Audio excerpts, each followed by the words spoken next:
Jaws was, of course, a seminal breakout movie. We're held responsible for all the monster movies that come out in the summer ever since Jaws did. But Jaws barely had started its record-breaking run when the studio demanded a sequel to be called Jaws 2, naturally. Steven Spielberg would have none of it. He had done the definitive shark movie. Sequels really weren't in vogue at that time. Planet of the Apes, was really the forerunner of all of the sequel trend. At first we had hesitation. Do we want to do it? Because it was like trying to recapture winning the lottery. It was the thing to do. It was almost expected. People wanted to revisit that island and see what they would find. We decided that if we didn't make it, somebody else would make it, and we felt very protective about it. So we went on to design it. The development of the script for Jaws 2 was almost as chaotic as the early production of the movie. Peter Benchley, the first writer of Jaws, had different ideas. Arthur C. Clarke did call us, and he had an idea of some great undersea object that was in the Indian Ocean. It was a grandiose idea. We couldn't quite grasp it. Howard Sackler, who had written, with the help of Robert Shaw, the monologue that Shaw gave concerning the demise of the USS Indianapolis in the shark-filled waters during World War II. Howard wanted to actually make a movie of that. It was turned down because it was too far from the mothership and wouldn't resemble Jaws enough. We realized that what audiences would really want to see was Chief Brody and his family, and we should go back to the island. So that's what we did. We wanted to go to Martha's Vineyard for a limited time, 2-3 weeks at the most, and then go down to Florida and do all the water stuff. We had a director named John Hancock, who briefly was on the project. John, very talented, but utterly ill-equipped for this particular movie, as it turned out, left the movie. So the studio just sort of put a hold, and we all came back. At the time, Verna Fields, who had won the Academy Award for editing Jaws, she had a new position with the studio, a vice president. She said, well, it looks like Ned Tennant, who's president, wants to pull the plug. They discussed different directors, Otto Preminger, Frankenheimer, and there was even talk about Verna and I co-directing it, but the DGA wouldn't allow that. When I did Night Galleries, I did Night Galleries for 3 seasons. There were all these young directors, Spielberg and John Badham, and Jeannot. Schwarc was one of the directors that I was very close to, and I thought very creative. We had worked together intensely on Rod Serling's Night Gallery, which was a terrific show. And he was the production designer. He was very talented. And we got along very well. And then I started doing well, let's say, in long form. I'd done a couple of pilots. I'd done a low-budget picture, a horror film which got some prizes in Europe. And when Jaws 2 happened, it was totally unexpected. I was preparing a pilot for Quinn Martin. And suddenly I got a call from Joe Alves. And he said, would you like to read something? And I said, sure, fine. And he gives me the script of Jaws 2. And I said, but wait a minute, Jaws 2 is shooting already. He said, yes, we're shooting, but there was some problems. So I read the script. And suddenly, out of the blue, I get a call from Verna Fields. And then we had a meeting with Zanuck and Brown. And then they asked me about the script. And I told them what I thought, which was that the action sequences I felt were very good, but I thought some of the character development was weak and some of the dialogue was not very strong. And then suddenly, they started asking me, well, what would you do? And then I started saying, well, I think what would make sense is to pick a real good action sequence that could be orchestrated and it would take a while to shoot. And while we're doing that, then we can rewrite the script. And then I think within 48 hours, I had the film. I mean, I just couldn't believe it. Carl Gottlieb started the rewrite. Then we all agreed that I was focusing on the action sequences and the orchestration. Then he was really concentrate on the characters. So Jeannot and I talked through the outline. We did a presentation at the studio, got a green light, and off I flew to Fort Walton Beach, Florida to start work. while the company regrouped. I'd be working in my office in this hotel that was by itself on a beach where no other people except the company, 120 people waiting to go to work. And every time I left my room, 120 different people, perfectly well-meaning, would say to me, "How's it going?" And I'd go, "It's going fine." I'd walk a few hundred yards and they'd go, "How's it going?" "Oh, just great." And I couldn't go out of the room without hearing, "How's it going?" from somebody in the company. And then eventually I turned out enough pages to get us shooting. We expanded the character of Roy Scheider. I thought there was this nice obsession, with the shark coming back and this kind of personal demons that no one believed in. Then we sort of strengthened the couple because of their son being in jeopardy. And also we fleshed out the kids to try to give each one of them a characteristic that people will recognize, because we had to spend so much time with them. I had this notion that this cruising culture that was very popular with cars at that time, I said, what if kids cruised on the water the way they cruise on the boulevard? And they've got these elaborate boats that they fix up and that they use. They socialize and all the boy-girl stuff. The interplay between the kids can be in connection with this cruising culture. And everybody said, what a good deal. That's a good idea. In terms of the cast, I had Roy, and Roy is a sensational actor. But at the beginning of the film, he was not very happy. I don't know if some of it was due to the fact that he didn't want to do the film or whatever. But once we got into the film, then he was great. And he really delivered. Lorraine, I knew and I'd worked with before. So I had a relationship with her. And Murray Hamilton, I had no problems at all because since I'm a film buff, we talked about all the movies I'd seen him in. One day I heard from one of my spies that Murray Hamilton was leaving the set. He was leaving for New York. We had established Murray Hamilton as the mayor as he was in the original. I managed to intercept Murray in the lobby of the Holiday Inn with his baggage in his hand. I said, "Sit down, Murray. What's going on?" He said, "David, I couldn't care less about my career. My wife is going through a biopsy for cancer, and I want to be with her. And nothing will keep me from her. I have to be there. The hell with my career." I said, "Murray, I understand completely. What if we finished all your work in the next 2 days? We recalled all the actors from the sea. We rescheduled the scenes in the town hall. We finished all his work in the 2 days and sent him to New York." His wife was given a pass on her biopsy, so she was okay. But Murray died. But I did have the pleasure of seeing him again in the looping stage here in New York. And his wife was ever so grateful, and I couldn't imagine any other way of handling it. Zanuck and I agreed that Murray deserved that. Fine actor. He finished the job. Jeff Kramer, who plays Roy Scheider's deputy, when I showed up, he was not on the film. And I said, "What happened? I liked that character in the first one." They told me, I think the first director didn't like him or whatever. So I said to Carl, "Let's bring him back." So we brought him back, and then Jeff and I became like brothers. The camera crew was fantastic. I had seen some of Michael Butler's work, and then we established a relationship immediately. And then his brother, David Butler, did a lot of the second unit photography. And suddenly we realized that the ocean, Mother Nature, is nothing to make fun of. It was incredible the punishment any kind of equipment would take the minute you went into the water. And we were in the Gulf of Mexico, which means there were days where we had huge waves and we had one tiller mount, which was a mount with a gyroscope that you put the camera on, and even if the ship is moving, the camera will stay horizontal no matter what. And then we had this round contraption that we put in front of the camera, the thing that turns very, very fast, so we'll prevent spray from going into the lens. So all the shots that involved the big shark, when they were combined with bad weather, became really a nightmare. You take a sequence like where the sailboats start turning over. Each sailboat was anchored underwater, and the shark was on this 3-ton platform.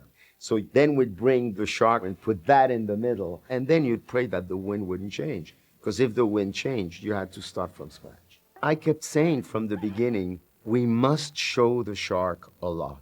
Because that image of the shark coming out of the water for the first time, it's already happened in the first one. That is never going to happen again. And it was interesting to me because everything I kept hearing a lot was, don't show the shark. Joe Alves, who was the production designer on the first one as well, had brought Bob Matty out of retirement to do the shark for the first one. And Joe had a lot to do with it too. Here, it was more ambitious. We used the same molds, so we didn't have to remodel the shark. But all the interior structure, all the valves and electronics and stuff had to be redone because the sharks from Jaws 1 were put out on the back lot, unfortunately, and just left to rot. It made Bob Matty develop a very, very complicated system. And we had basically the same process of a platform shark. That was the expensive shark. We used to call it the luxurious shark. And the reason that the area of Florida had been chosen was because it was the proper depth. So first you sunk the platform, then you put the shark on top of that platform, and it was on a sort of little train, guided like a missile. One other alternative we had was we had a fin, a big fin that was pulled by a boat. We did a faster sea sled fin, which we used for the water ski sequences and some of the fast boat sequences. They had also a life-size shark that was pulled. That entailed a whole new series of problems, which was that whenever you wanted to shoot the shark approaching, you had to wait till the boat that was pulling it went out, and you had to hope there weren't going to be any ripples, and the angle was perfect. And then we asked them to try and fix that shark so at least it would open the mouth and do something so it looked as if it were going to bite, so that we would have an alternative whenever there would be problems with a luxury shark. We all agreed that what had been done could not be duplicated because the opening of Jaws is extraordinary. I think it's the strongest opening of any film ever made. But then I said, let's make it then very beautiful, you know, very sort of ethereal and strange, and like another world. So then I think Carl came up with a very good point, that to try and make it a plot point. And then the value of that opening became, instead of just being a titillation to tell the audience there's a shark, we didn't need to do that. They already knew by the fact that they'd committed to see the film that was a shark. So then it became also to establish a sort of a clue which would work later, which is the photograph.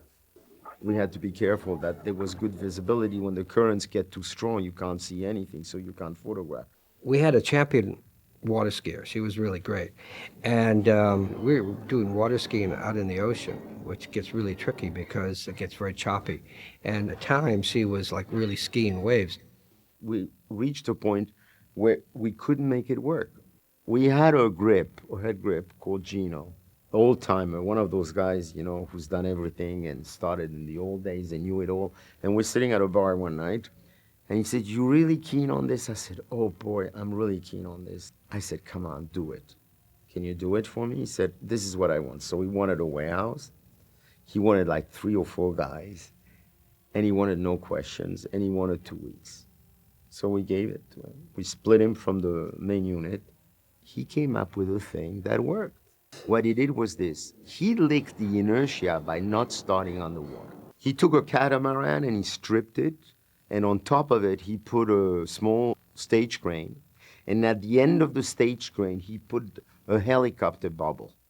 And then we put the operator on his belly with the camera, and then we started gaining speed, and when we reached enough speed, we'd lower the stage crane into the water, and then we'd start shooting. And that's how we got that shot. And then the second part of the sequence, which is when the shark gets burned, then it was just trial and attempt with, you know, when the fire starts and the proper amount and the right angle for the shark's head to come out.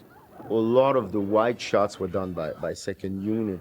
The fact that the shark was scarred in the first attack, the first surface attack, again gives you a little sympathy for the shark. He's just eating and somebody, you know, sets off an explosion in his face.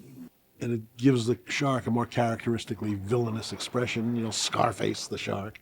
We built this 80-foot lighthouse And it gave us really a New England look. We always planned the lighthouse for long shots or, close. And then Jeannot asked me to get a shot, second unit shot, of a boat coming and turning left. So I thought it'd be great if I could get up above the lighthouse and shoot across the lighthouse. So we're up there on this gigantic crane. And as I got up there, I realized that the top of the lighthouse wasn't finished. It was just like bare plywood. And I couldn't shoot that. And I couldn't put a report as that the second unit director refuses to do the shoot the set because it's not finished. Being the production designer, it would be sort of embarrassing. But they started to get very windy.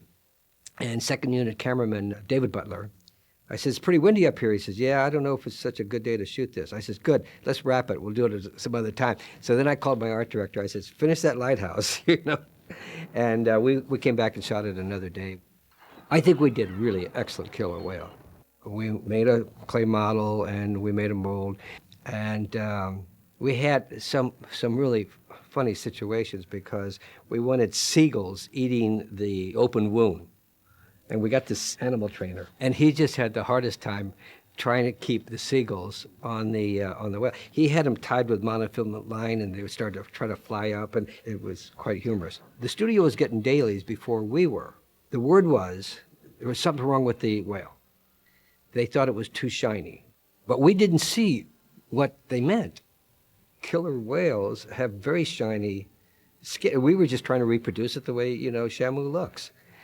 So I don't know what they were thinking, but we were very sort of confused. And then this next day shooting, I think we dulled it down a little bit and we put some sand on it. All through the film, Roy Scheider sees and thinks about things, and everybody thinks he's completely crazy. But he's not crazy. He's right. His phantoms are real. We felt that we needed something early on that would make the audience kind of jump and get them hooked and give them a taste of things to come. We just prepared this dummy, and then, it was a question of orchestrating the suspense. Even when we storyboarded, I kept on saying, that moment has to be very, very subjective. It's got to really jump at you.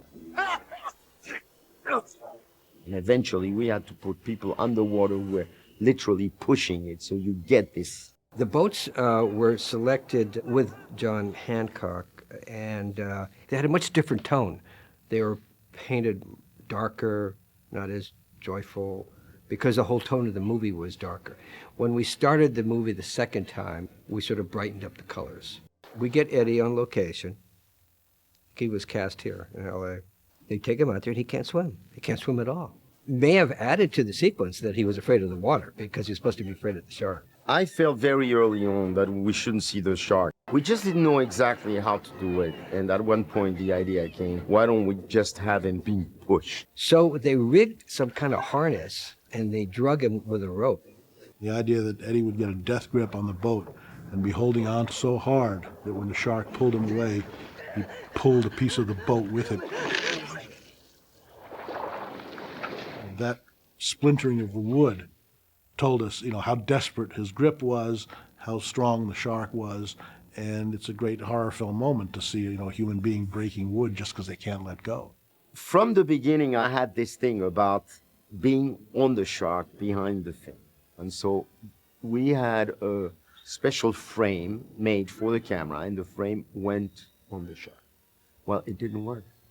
And finally, I had this idea. I said, let's get a cowboy saddle. We got a cowboy saddle, we put it on the shark, and then the operator did it handheld. He jumped on the saddle. It was hilarious to watch. We just spent the whole day on that shot, and we weren't getting in the sun. The light was getting down. The timing was never right. Because again, you had to let the boat that was pulling the shark go by. Either the buoy was pulled too soon and the shark was late. Either the shark was early and it blunted its nose against the buoy. Either it hit the sailboat and suddenly it started doing whatever it wanted. It was not an exact science. Finally, at the end of the day, it was one of the last shots. Things went wrong a little bit, but in the right direction.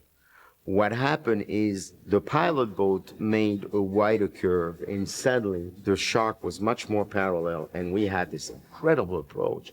And you can see the mouth open. It's unbelievable. Just as they pull, and he was white as a sheet. because he suddenly was inside the mouth of that huge beast. I mean, I got goosebumps watching it. When I first read the script, it said shark eats helicopter. I go, boy, this is stretching it. You know, how are we going to pull this off? We saw this little Bell helicopter with pontoons, and it looked very small and very fragile next to our shark. And I said, well, this is credible. And the fact that sharks are attracted to sound and that the pontoons could look like seals, it created some credibility that this could be a sequence that wouldn't be laughed at, but could be pretty frightening. We did all the approaches with the real helicopter shooting inside the POVs. And then the art department built this life-size replica of a helicopter, but that was much, much lighter, so the shark could destroy it.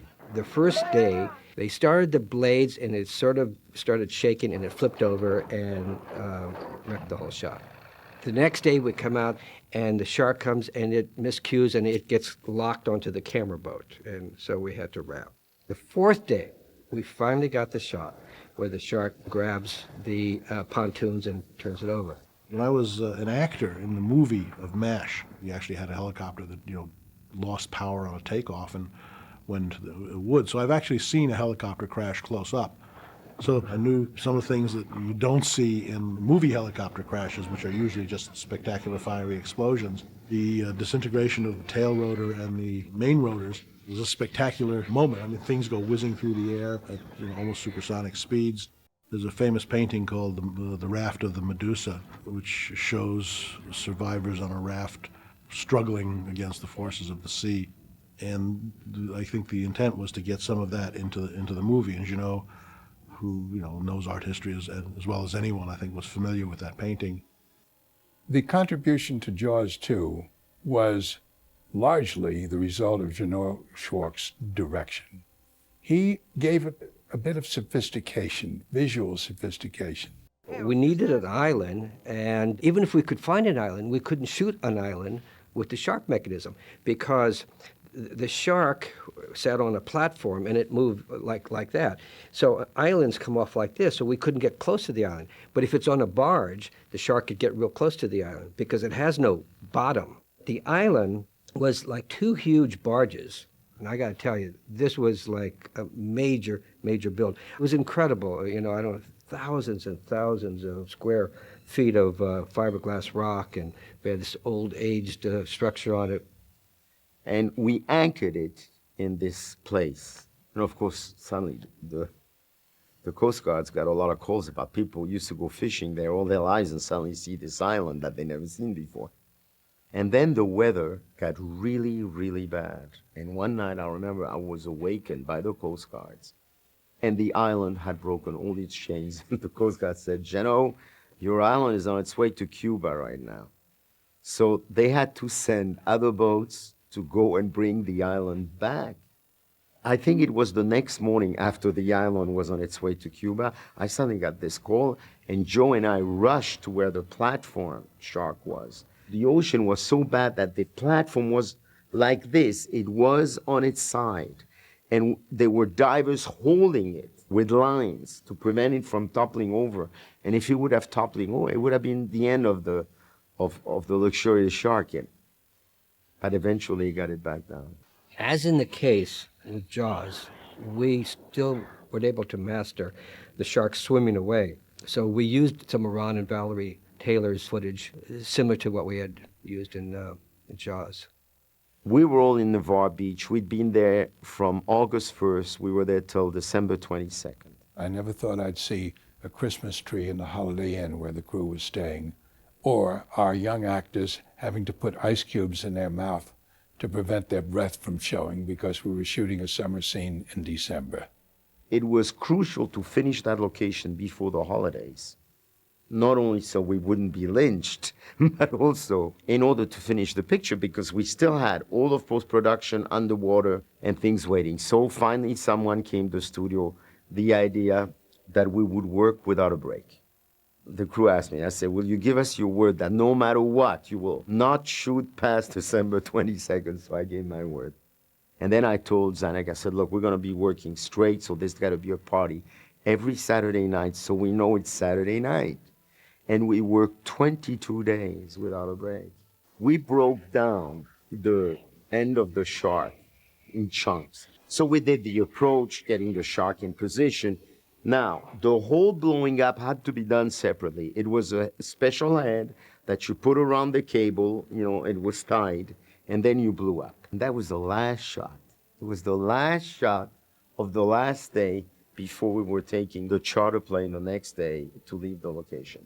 And we had to shoot it when the light was low, something to do with the exposure of the explosion.